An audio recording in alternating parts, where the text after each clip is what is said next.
22 декабр дар шаҳри Санкт-Петербурги Федератсияи Русия вохӯрии ғайрирасмии сарони давлатҳои иштирокдори Иттиҳоди давлатҳои мустақил баргузор гардид.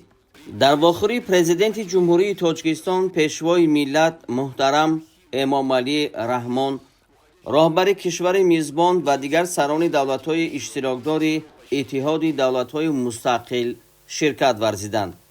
роҳбарони кишварҳои иштирокдори иттиҳод маҷмӯи масоили ҳамкории байнидавлатӣ дар соҳаҳои тиҷоративу иқтисодӣ, иҷтимоӣ ва фарҳангиву башариро баррасӣ намуданд.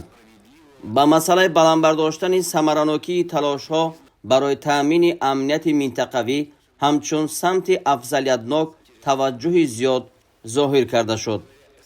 раёсати босамари Тоҷикистон дар иттиҳод дар соли равон таъкид гардид.